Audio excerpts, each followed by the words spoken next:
Ես իմ տեսակետը արտահայտել եմ դեռ սկզբից, երբ որ Նիկոլ Փաշինյանը խաղեր էր տալիս եւ հիմա էլ է խաղեր տալիս նախկին իշխանությունների հետ, որոնց հովանավորներից են նաեւ հովանավորում է նաեւ եկեղեցին եւ իրենք համագործակցում, այսինքն չեմ տարանջատում Ռոբերտ Քոչարյանի շարժումը, Սերժ Սարգսյանի դեռ մի կողմ եմ եւ եկեղեցին եւ երբեւէ մենք չենք տեսնում որևէ արդյունք նախկին իշխանությունների դեմ պայքարում, ես միշտ խոսել եմ, որ Բագրատ Գալստանյանի շարժումը եւ լեքսիկոնը սխալ է, խոսել եմ Միքայել Աճապահյանի դեմ, ասելով, որ հոգևորականը իրավունք չունի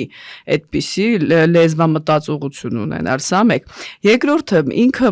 կոնֆլիկտը սա շատ սուր է, որովհետև եկեղեցուն տարիներ շարունակ 30 տարվա կներես կեղտը դուրս է եկել ջրի երես։ Այլ հարց է, որ այդտեղ օրենքի տեսանկյունից եկեղեցական օրենքներն են խախտվում, կուսակրոնությունը դա եկեղեցական օրենքներ է, այսինքն ես չեմ տեսնում, դիվան է կարծեմ, չէ՞ դա, թե սինոդ է հավաքվում, հիմա ներողություն իհարկե Եպիսկոպոսած դաս, այո, իրենք բարձրագույն հոգևոր խորհուրդ պիտի հավաքվեն եւ այս հարցին լուծում տան։ Եթե դա իրականություն է, ուրեմն պիտի լուծում տրվի։ Եթե ոչ, կա օրենսգրքի հոդվածներ